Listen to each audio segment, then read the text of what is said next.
السلام عليكم ومرحبا بكم في قناة شهوات أم أريج. اليوم إن شاء الله غادي نحاول نكمل معكم الفيديو اللي كنا بديناه من قبل، يعني وجدت معكم في عجينة الشوكولاتة. اليوم إن شاء الله غادي نحاول نوريكم كيفاش زينت هاد الصابلي وكيفاش ستفتو وكيفاش غلفتو. إن شاء الله فرجة ممتعة. وندوزو الشكل الأول اللي هو هذا كيف ما كتشوفوا معايا. شكل كيجي زوين بزاف صراحة. وغادي نوريكم كيفاش حتى وصلتوا لهاد المرحله هذه. كيف ما كتشوفوا معايا غادي نشد عجينه الشوكولاته البيضاء، هي الاولى اللي كنت وجدت معكم في الفيديو السابق. كنرش طاوله العمل بسكر كلاصي سبيسيال باش كتساعدنا لاباط ما كتبقاش تلصق معنا. او لا ما عندكمش سكر كلاصي سبيسيال ممكن تستعنوا بالمايزينا او النشا.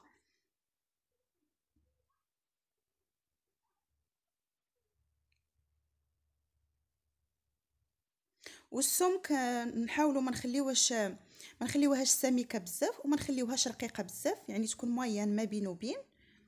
كنجيب هاد السيركل الدائري اللي كيكون فيه مجموعه كتكون الصغيره والكبيره والموين، مهم هادي ما بين الصغيره والكبيره. كنخرج بها شكل دائري بحال هكذا مسنن. بالنسبه لهذوك الثقوب اللي كيكونوا في الجناب كنديروهم بهذا الكيردون هذا. كنحاول كل سنه، هذيك السن اللي كيكون هكذا كيف ما كتشوفوا معايا، كنحاول ندير فيها ثقب في الوسط،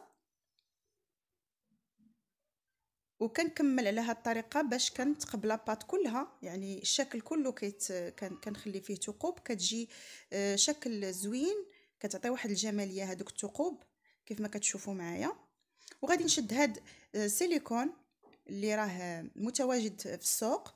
اختاريت هذا الشكل هذا واختاريت العجينه الزرقاء. غادي ندير شويه في السيركل عفوا في السيليكون، وباش نخرج هذا الشكل هذا. ما كنبغي نختصر معكم الوقت، ما بغيتش نطول عليكم الفيديو، يعني كلشي هاد المراحل راهم مفهومين، يعني غير فكره وصافي.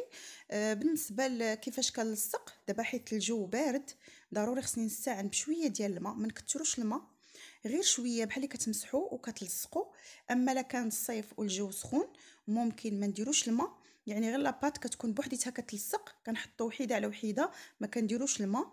دابا البرد ما يمكنش ضروري خاصنا نستعنوا بالماء. وكناخذ الصابلي اللي كنت قطعته من قبل بهذا السيركل هذا نفسه، وغادي ندهنو بناباج. خديت خليط ديال الناباج اللي زدت معاه واحد شويه ديال النكهه ديال الحامض، كيف ما كتشوفوا اللون راه صفر، بغيت نكهو بالنكهه الحامض. بالنسبه للنكهات لكم الاختيار اللي بغيتو نتوما. كنحاول نلصقو بحال هكذا على الشكل كيف ما كتشوفوا معايا. وكنجيب هذا الملمع الفضي كنحاول نمسح به على الوجه ديال الشكل، كيعطي واحد اللمعان، كيجي الوجه فيه واحد البريون كيجي زوين. هذا كيبقى يعني اختياري، ممكن ديروه ممكن تستغناو عليه.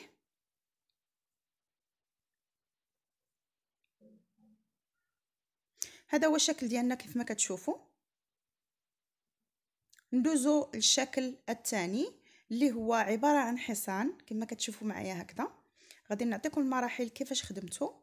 كنجيب هاد الطابع هذا اللي كتكون مجموعه ما غالياش بزاف، كتكون دايره داك 18 درهم 15 درهم، وكنخرج به هاد الشكل هذا.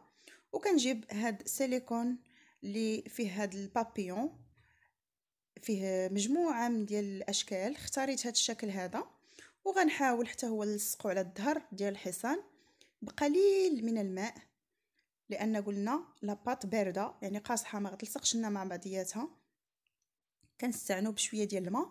بالنسبه لهاد لاباط شديت واحد شويه ديال لاباط البيضاء وزدت معاها شويه ديال الكاكاو باش تعطينا هاد اللون البني، ودرت كويره صغيره باش نصاوب هاد العوينه هادي ديال الحصان كيف ما كتشوفوا الشكل كيف كيجي.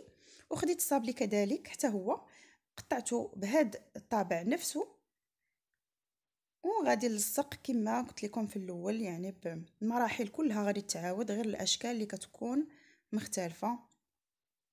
وهذا هو الشكل النهائي كما كتشوفوا معايا. ندوزو للشكل الثالث اللي هو عبارة عن بيبغون. حتى هو شديت هاد القطاعة هذه. كيف ما كنقول وكنكرر ان راه كاينه مجموعه فيها هاد الاشكال كلها.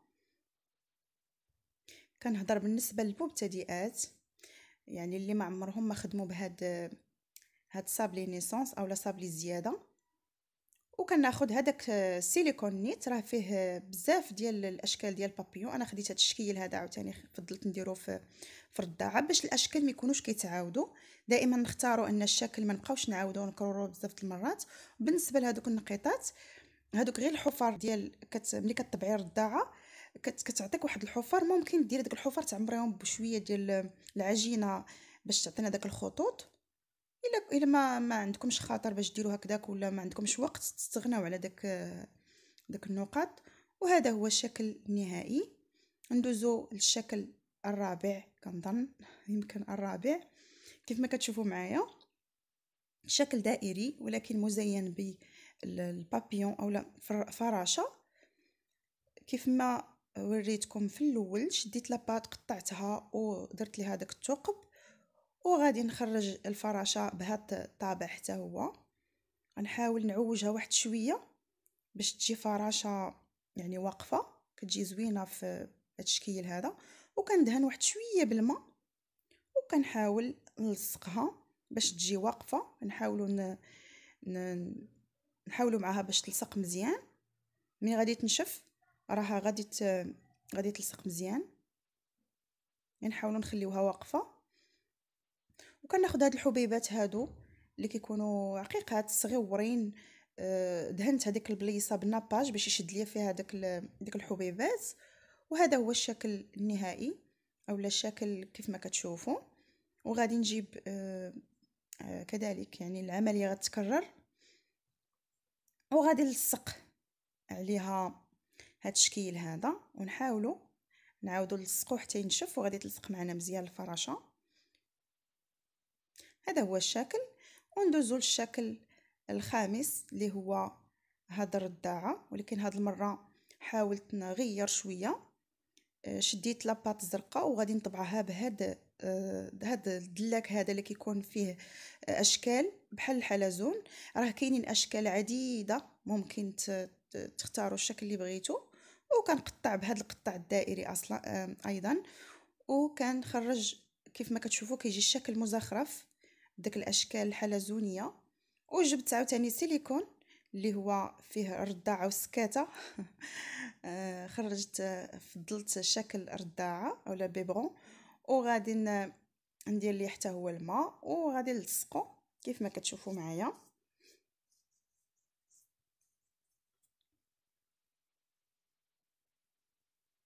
وهذا هو الشكل النهائي. كيف ما كتشوفوا معايا كملت الاشكال كلها وجدتها. غادي نجيب البلاطو دابا نحاول نستف معكم البلاطو. بالنسبه للمبتدئات اللي عمرهم ما ستفوا البلاطو او ما كيعرفوش يستفوا البلاطو، غادي نحاول نعطيهم فكره، وهما طبيعه الحال راه غادي يكملوا. كنجيب بلاطو وكنفرش فيه هاد الورق اللي كتكون الجهه الحرشه هي اللي من التحت والجهه الملسه اللي كتكون في الوجه. كنحاول نقاد الورق على البلاطو وكنبدا نستف.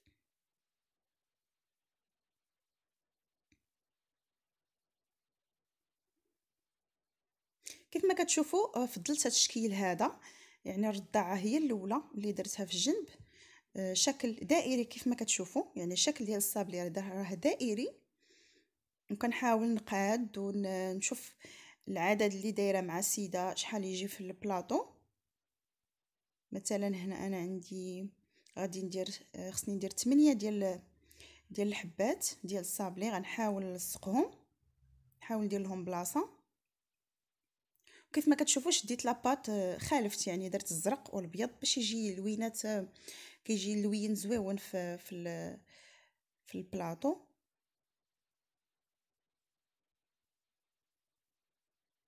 دابا خدينا الشكل دائري، غادي نحاول نغير.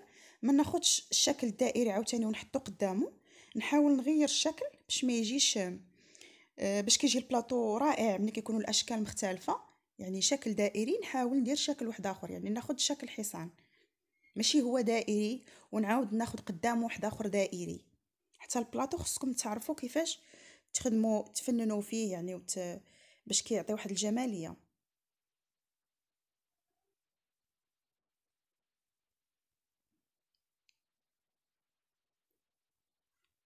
كنعطيو وقت للبلاطو ديالنا، ماشي كنجيو بالزربه ونبقاو نصاوبو صافي زرب زرب زرب ونحطو، لا.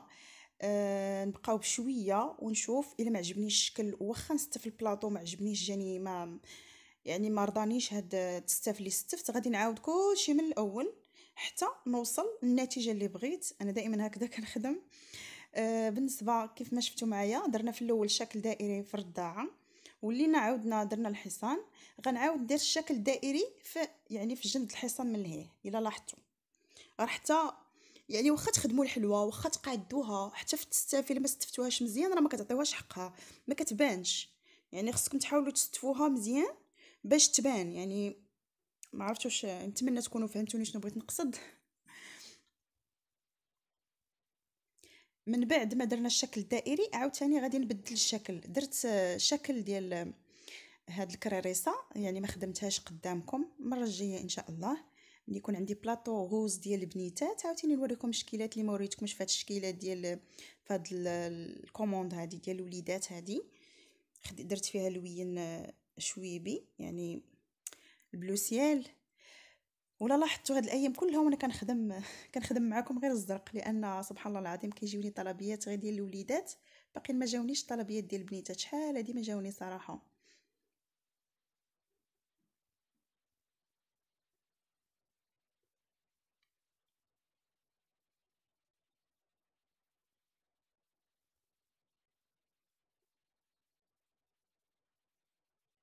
من بعد ما درنا عاوتاني الشكل الدائري غادي نعاود ندير شكل ديال البيبغون باش نمشيو هكذا. الا لاحظتوا دائري عاوتاني شكل غير دائري عاوتاني دائري وشكل غير دائري بحال هكذا كنبقاو غاديين باش البلاطو كيجي مشكل وكيجي كيعطي واحد الجماليه. وهكذا غادي نكونوا كملنا. هذا هو الشكل النهائي اللي غادي نحطوه في البلاطو ديالنا.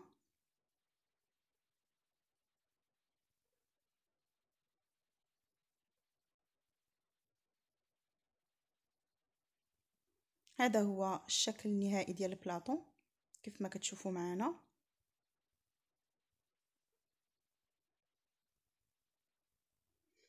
ها هو الشكل من بعد ما ساليته. نتمنى يعجبكم. غادي ندوز نوريكم، نحاول نوريكم كيفاش غلفتو. المهم مع التصوير شويه كتجينا القضيه صعيبه.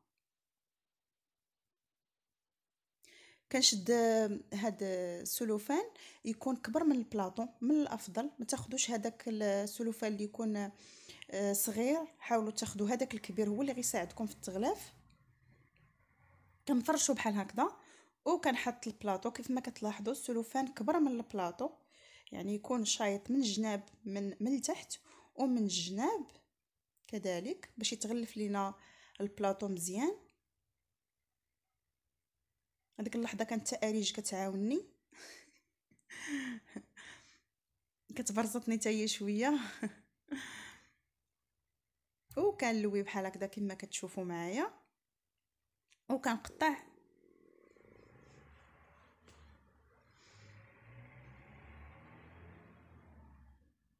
كنحاول نجيب هاد الجنب التحتاني ونزير، يعني نحاولوا نزيروا، لكن عندكم تقطعوا راه هو دغيا كيتقطع. كنزير يديا واحد شويه وكنهبط لتحت وراه هو دغيا كيلصق، يعني خذوا الكاليتي المزيانه. وكنعاود عاوتاني نزير يديا من الجناب ثاني كذلك. انا كان يعني كنجر وكنزير وفي نفس الوقت نرد البال باش ما يتقطع لياش، باش ما كيجيش داك التغلاف كيبقى يبان مكمش، يعني الوجه كيبان مكمش ما كيبانش لنا الشكل مزيان. كيف ما كتشوفوا معايا انا ساليت تغلاف كما شفتوا. راه طريقه سهله بالنسبه للمبتدئات. من بعد ما ساليت لويت السلوفان على الصابلي ديالي، انا راه عاودته جوج د المرات يعني حيت السيده باقا ما محتاجاش دابا. عاودته يعني عاودت غلفته المره الثانيه باش يبقى محافظ لها مزيان. وجبت هاد الكريطينات اللي كتشوفوا راهم موجودين يعني كيتباعوا. كندير لهم انا دائما البلاطو كنفضل نخرجه بحال هكذا، يعني كندير له ضروري هذا الكرتون ديالو وكنسد عليه باش ملي كنحطو بلاطو فوق بلاطو يعني كيكونوا البلاطويات بزاف. بحال دابا انا راه عندي جوج ديال البلاطويات اللي خدمت معاكم اليوم، كندير كتجيني سهله. وحتى السيده ملي كنعطيها الخدمه ديالها كتعجبها وكيبان ليها في البلاطو، يعني ماشي نحط لها بلاطو بحال هكذا مخدوم ونحط لها واحد فوق منه، يعني يقدر يتهرسوا معنا الاشكال. بالنسبه لطريقه الاحتفاظ لهذا الصابلي هذا، ممكن تحطوه غير في واحد البواطه اللي تكون محكمه الاغلاق مسدوده مزيان وما يدخلوش الهواء، وراه كيبقى مده طويله، ما تخافوش عليه. وشكرا للتتبع ديالكم ليا، وشكرا على تشجيعكم، والى اللقاء في فيديو قادم ان شاء الله.